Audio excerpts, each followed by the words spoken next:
The rain was coming down in sheets, turning the roadside ditches into muddy rivers, when Peter Wallace's headlights caught a flash of something pale and unmoving in the darkness. He slammed on the brakes, heart pounding, and stumbled out into the storm, his shoes sinking into the wet grass. There, half hidden by weeds and broken branches, was his daughter Anna, her dress torn, her face streaked with blood and tears, her breath coming in shallow gasps. "Dad," she whispered, her voice barely audible over the roar of the rain. Peter dropped to his knees, cradling her head, his hands shaking as he tried to check for injuries. "Anna, what happened? Who did this?" She trembled, her eyes wide with terror. "It was no accident. It was Michael's father. He said I was never good enough for their family." The words hit Peter like a punch, the world narrowing to the sound of his daughter's voice and the cold fury rising in his chest.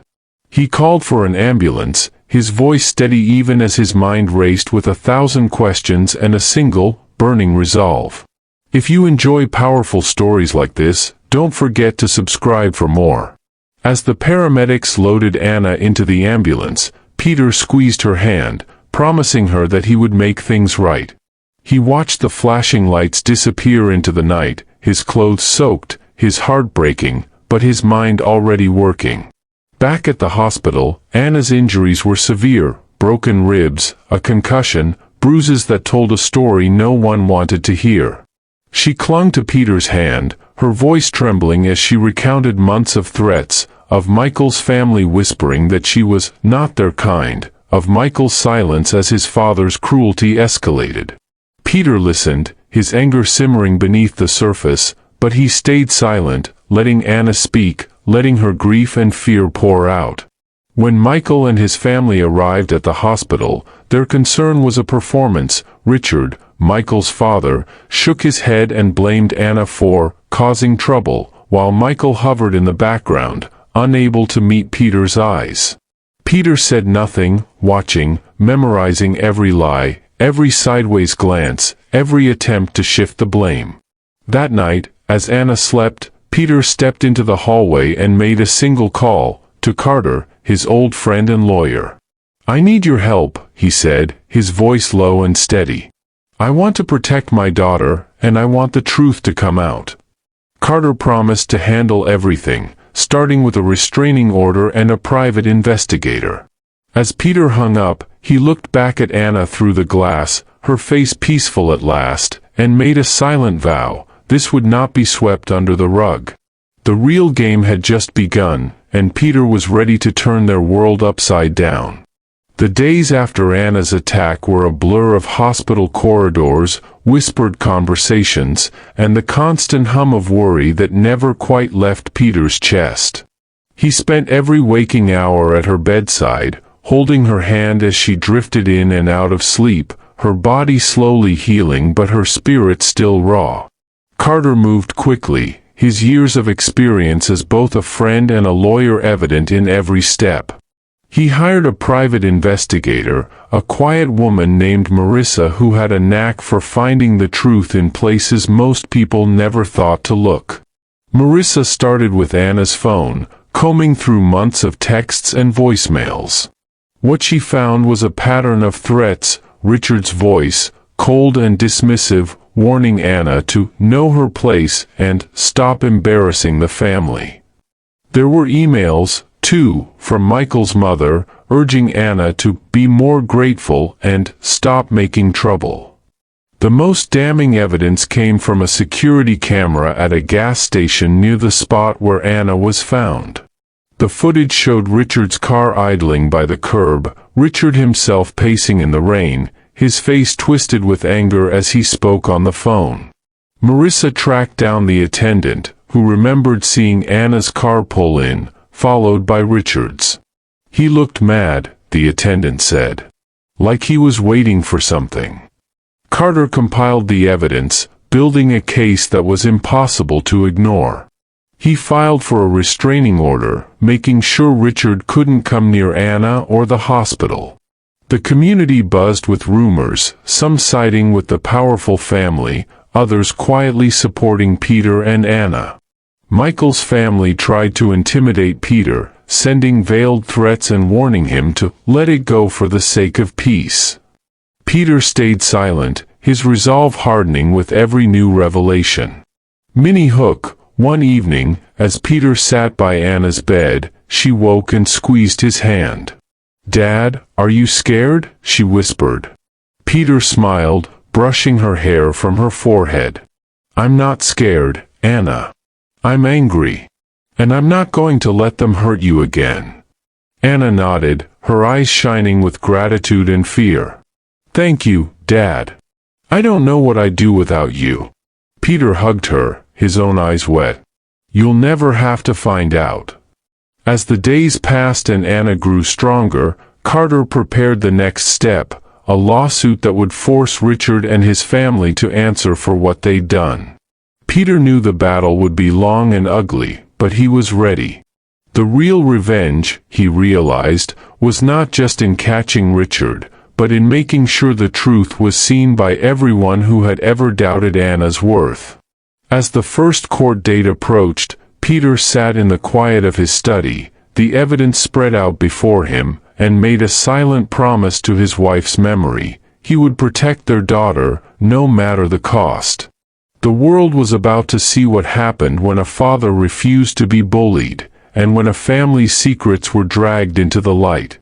The courthouse was a world away from the quiet of Anna's hospital room, its marble floors echoing with the footsteps of lawyers, reporters, and family members who had come to witness the spectacle.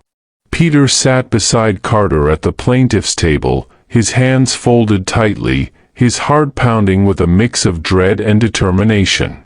Across the aisle, Richard sat with his own team of attorneys, his face a mask of confidence that didn't quite reach his eyes. Michael was there too, his gaze fixed on the floor, his loyalty torn between the father who had raised him and the wife he had failed to protect.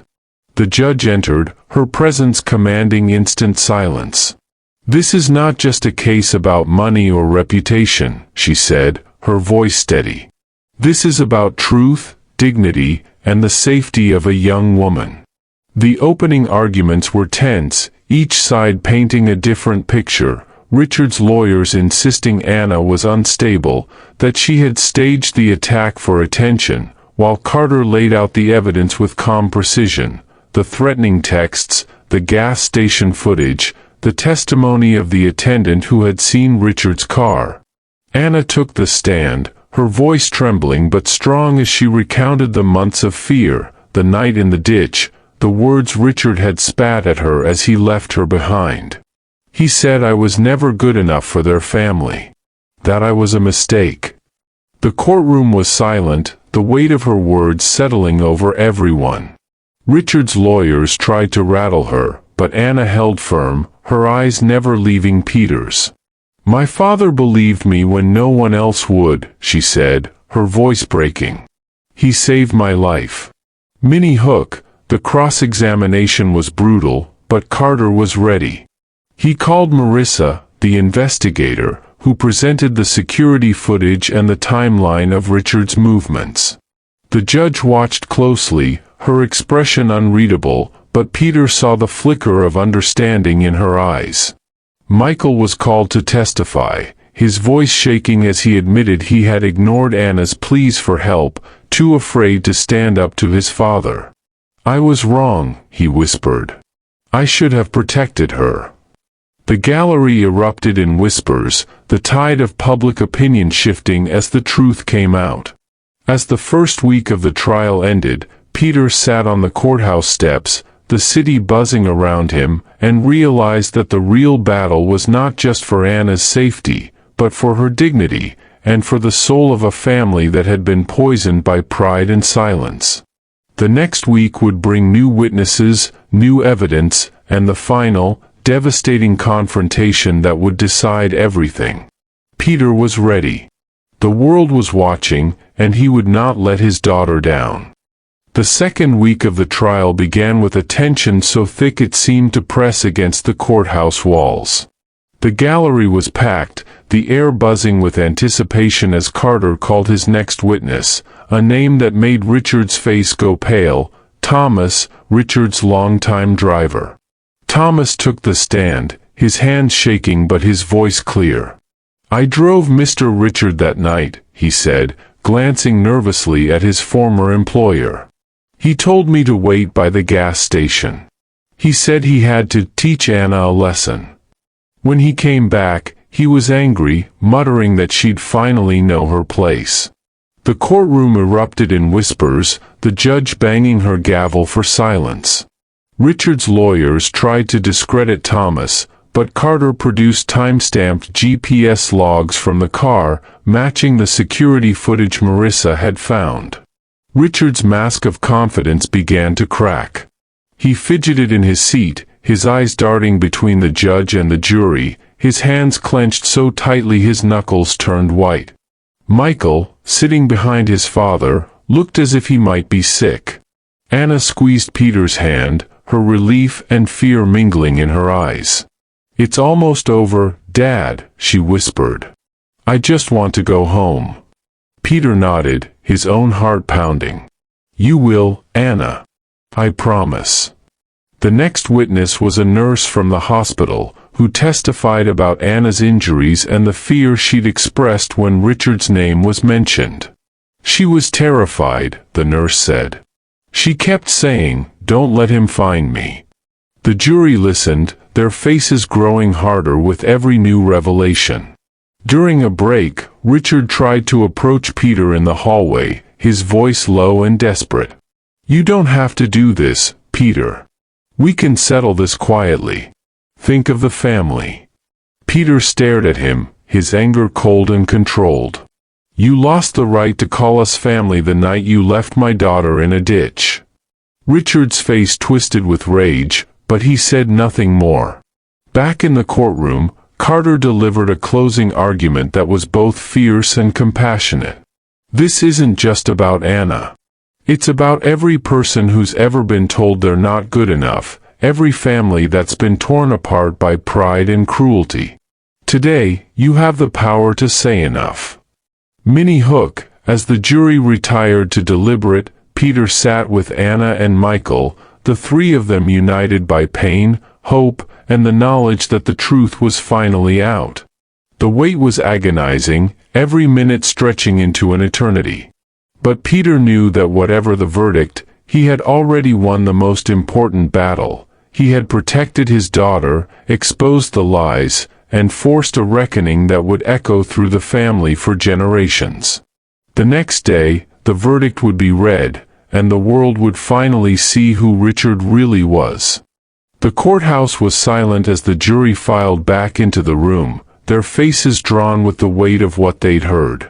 Anna gripped Peter's hand so tightly his knuckles ached, her breath shallow as the foreman stood and read the verdict. "We find the defendant, Richard Wallace, guilty on all counts." The words seemed to hang in the air, unreal, as the judge thanked the jury and banged her gavel. For a moment, no one moved. Then Anna burst into tears, her relief and grief mingling in a way that made Peter's heart ache. Michael slumped in his seat, his face a mask of shame and regret. Richard sat frozen, his arrogance finally shattered, his world collapsing around him.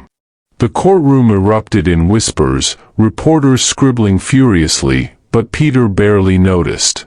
He hugged Anna, his own eyes wet, and whispered, "It's over, sweetheart. You're safe now." Carter shook his hand, his smile tired but triumphant. "You did it, Peter. You protected your daughter. You made sure the truth was seen." Anna's friends and supporters gathered around, their congratulations genuine, their respect for Peter clear in every word.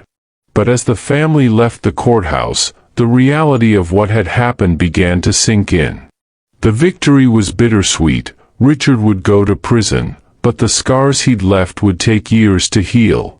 Michael tried to apologize, his voice trembling. "I'm sorry, Anna. I should have stood up for you. I should have protected you." Anna listened, her forgiveness slow but real. "You have to do the work, Michael. You have to earn it." Peter watched the exchange, his own feelings a tangle of pride, sorrow, and hope. The community's reaction was mixed. Some neighbors offered support, bringing casseroles and flowers, while others kept their distance, unsure how to process the scandal. Peter focused on Anna, helping her settle into a new routine, encouraging her to attend therapy, and reminding her every day that she was stronger than she knew. The pain of the past lingered, but it no longer defined them.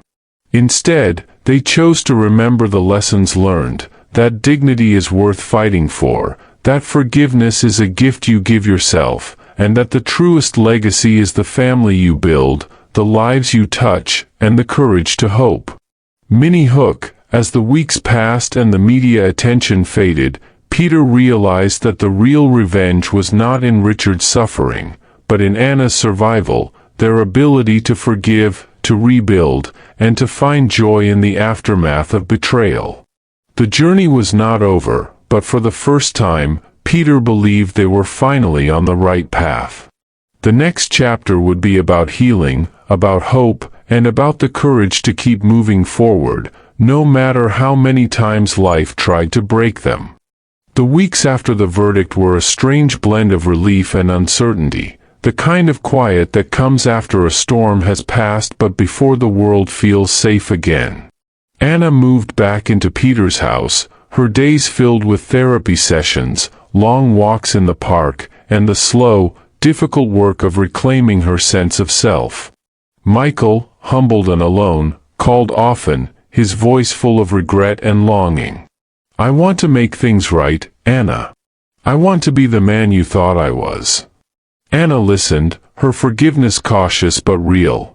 "You have to do the work, Michael. You have to show me you've changed." Peter watched his daughter's transformation with a mix of pride and sorrow, his own heart still raw from the battle they'd fought together. He spent his days volunteering at the local community center, helping other families navigate the aftermath of betrayal and abuse. The work was hard, but it gave him purpose, a way to turn his pain into something that might help others. One afternoon, as Peter was sorting donations, he met a woman named Grace, whose story echoed Anna's in heartbreaking ways. They talked for hours, sharing stories of loss and survival, and Peter realized that the scars his family carried were not unique. "You're not alone," he told Grace, his voice steady. "There's hope, even after the worst has happened." Grace smiled, her gratitude clear. "Thank you, Peter. You give me hope." Back at home, Anna began to find her footing. She started a support group for women who had suffered family abuse, using her story to help others find their own strength. Michael attended every meeting, his presence a silent promise to do better. The community, once divided by gossip and suspicion, began to rally around the family, their respect for Peter and Anna growing with every new story of resilience and hope. As the seasons changed and the farm came alive with the promise of spring, Peter realized that the real revenge was not in Richard's downfall, but in the family's survival, their ability to forgive, to rebuild, and to find joy in the aftermath of betrayal. The pain of the past would never fully disappear, but it no longer defined them. Instead, they chose to remember the lessons learned, that dignity is worth fighting for, that forgiveness is a gift you give yourself, and that the truest legacy is the family you build, the lives you touch, and the courage to hope. Mini Hook, as Anna stood before her support group, her voice strong and clear, Peter watched from the back of the room, his heart full. The journey was not over, but for the first time, he believed they were finally on the right path. The next chapter would be about healing, about hope, and about the courage to keep moving forward, no matter how many times life tried to break them. As spring deepened and the world outside burst into color, Peter watched his family begin to bloom again. Anna's support group grew, drawing women from all over the city, each with her own story of pain, survival, and the slow, stubborn work of healing. Michael, determined to prove he was more than his father's son, volunteered at the center, helping with repairs and quietly listening to the stories that once would have made him uncomfortable. The work was hard, the progress slow, but Peter saw the change in his son-in-law's eyes, a humility and gratitude that had never been there before. Lisa, Anna's best friend since childhood, joined the group as a mentor, her laughter and warmth helping to knit the women together into something like a family. One afternoon, as Peter was planting tomatoes in the garden, Anna joined him, her hands dirty, her face flushed with hope. "Dad, I want to start a scholarship fund for women who need a fresh start. I want to use the money from the settlement to help others find the freedom I found." Peter smiled, pride swelling in his chest. "That's the best idea I've heard in years, Anna. Your mother would be so proud." Together, they drafted a plan, reaching out to local businesses and community leaders for support. The response was overwhelming, donations poured in, volunteers signed up, and the first scholarship was awarded to a young woman named Maria, whose story of resilience inspired everyone who heard it. Minnie Hook, as the months passed, the family's reputation in the community was transformed. The whispers of scandal faded, replaced by stories of hope and second chances.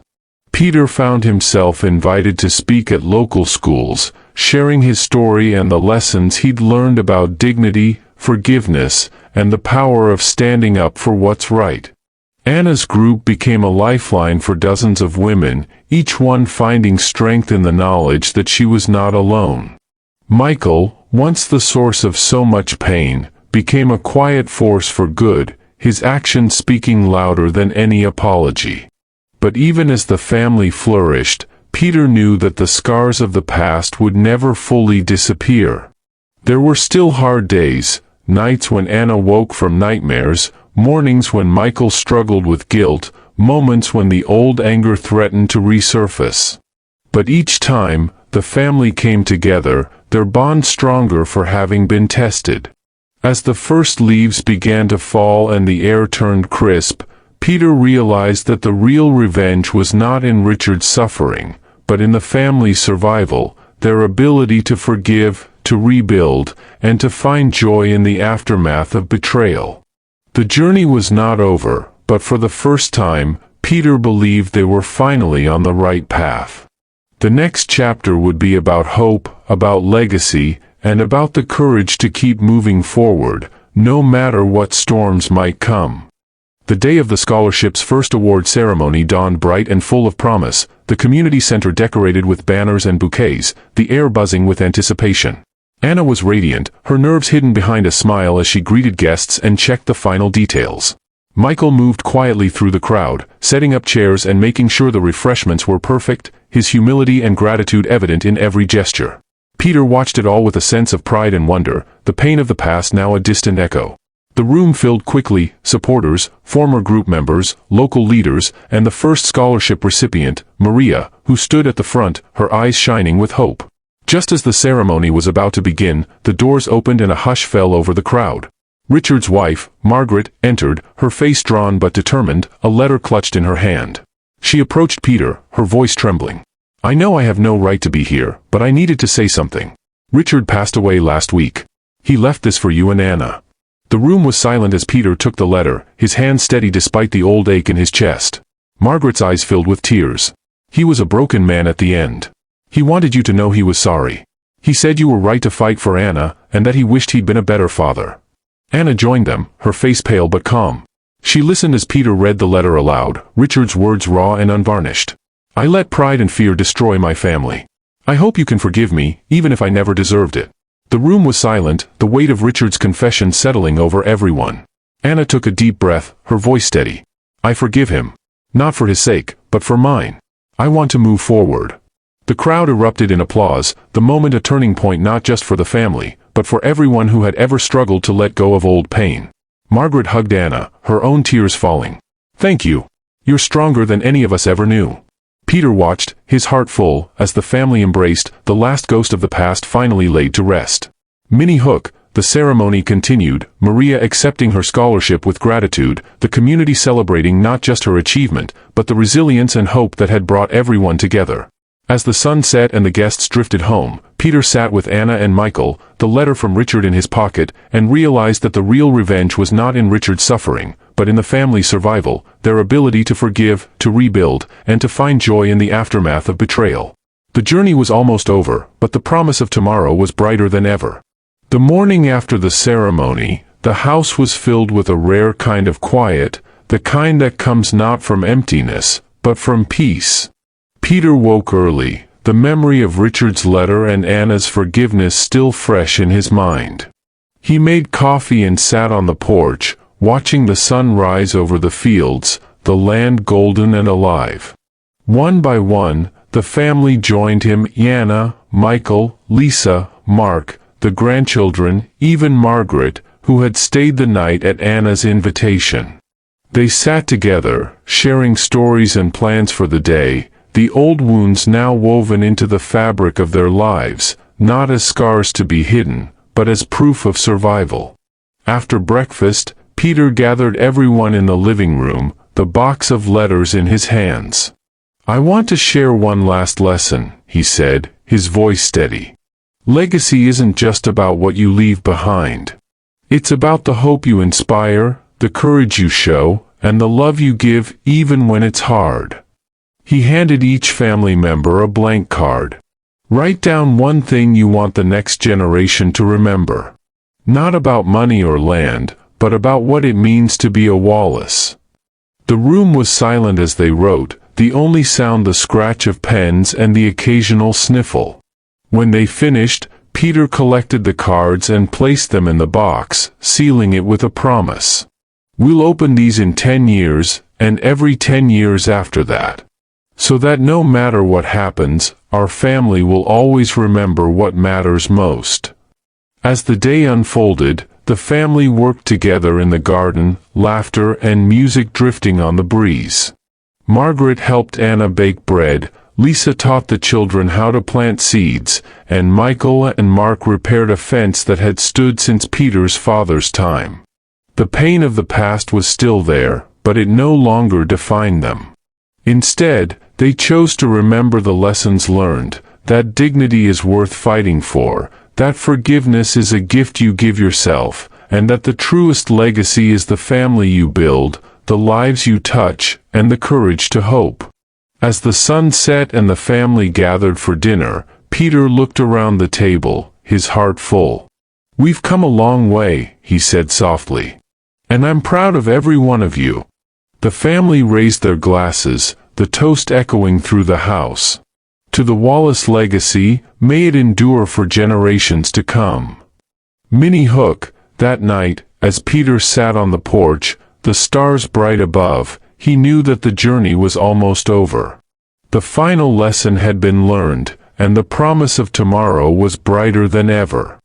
The final morning of the season arrived with a hush, the sky painted in soft gold and lavender as Peter Wallace stepped out onto the porch, a mug of coffee warming his hands. The farm was quiet, the fields glistening with dew, the air alive with the promise of a new day. He watched as the sun crested the horizon, bathing the land in light, and felt a peace settle over him, a peace hard-won, forged in the fires of betrayal, forgiveness, and the slow, steady work of rebuilding.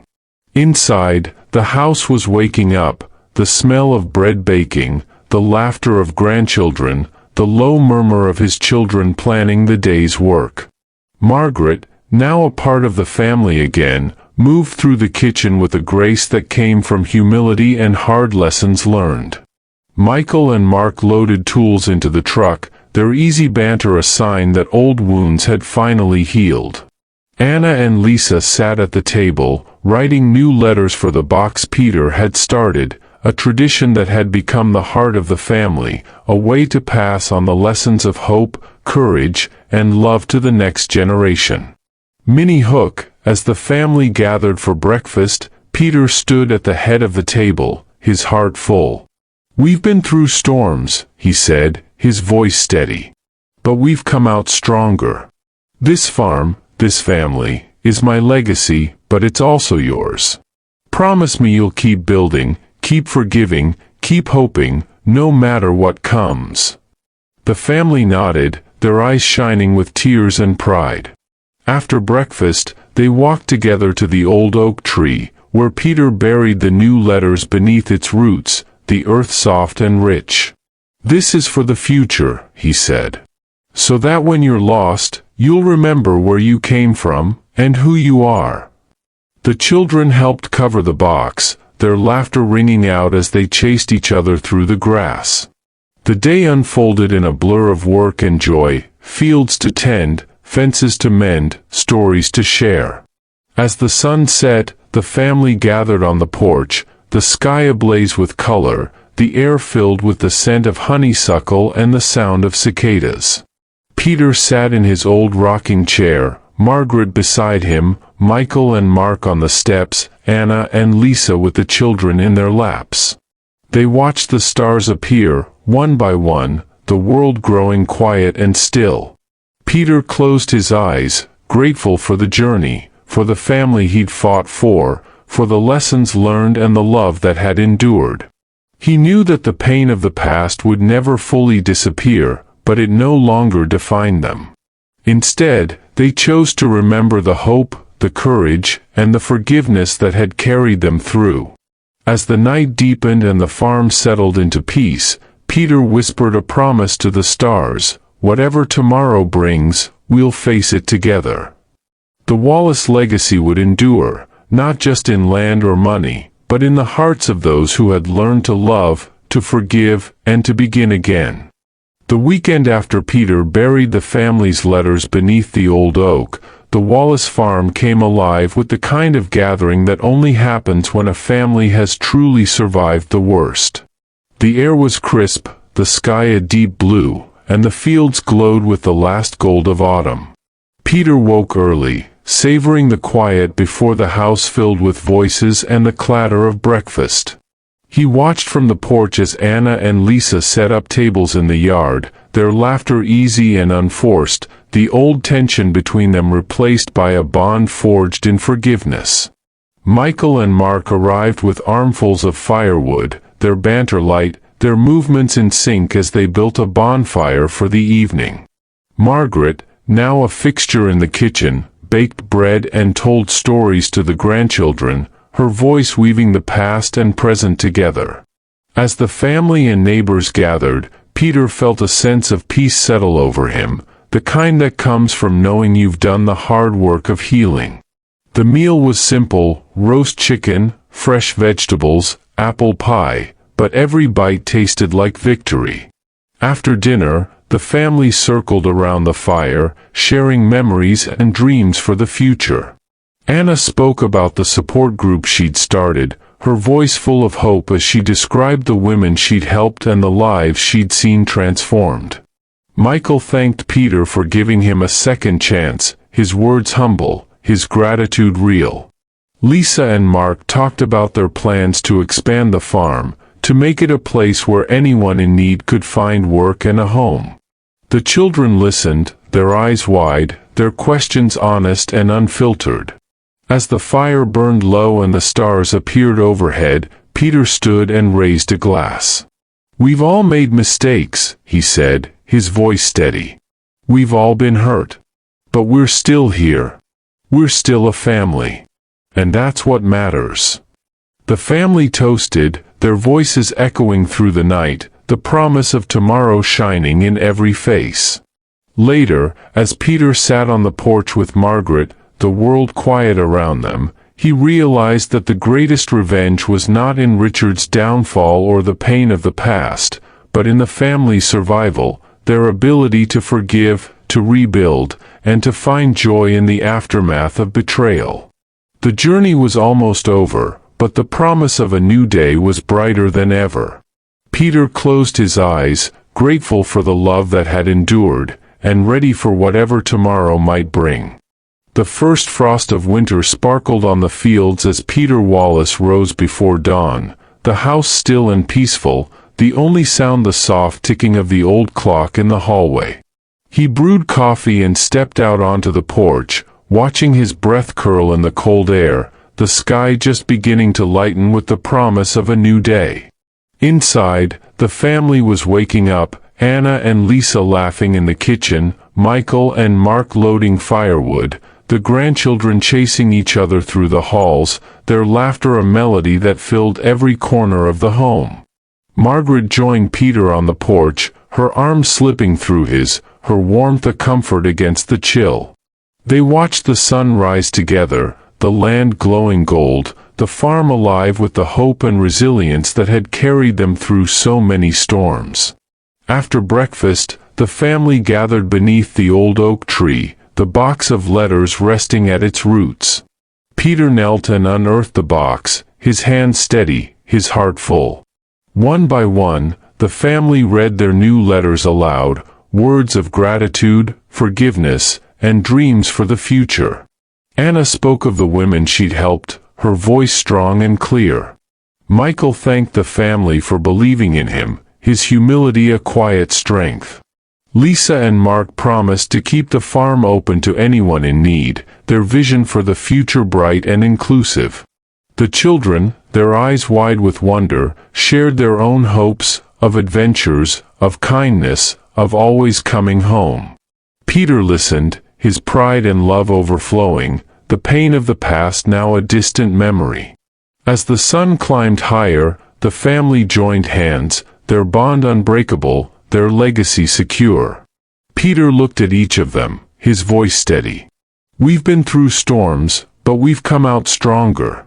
This farm, this family, is my legacy, but it's also yours.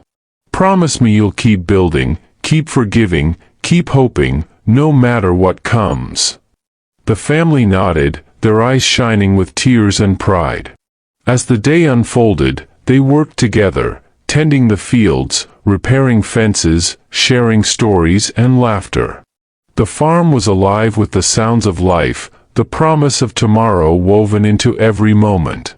That evening, as the stars appeared overhead and the world grew quiet, Peter sat on the porch, Margaret beside him, the family gathered around. He closed his eyes, grateful for the journey, for the love that had endured, for the lessons learned and the hope that would carry them forward. He knew that the pain of the past would never fully disappear, but it no longer defined them. Instead, they chose to remember the hope, the courage, and the forgiveness that had carried them through. As the night deepened and the farm settled into peace, Peter whispered a promise to the stars, "Whatever tomorrow brings, we'll face it together." The Wallace legacy would endure, not just in land or money, but in the hearts of those who had learned to love, to forgive, and to begin again.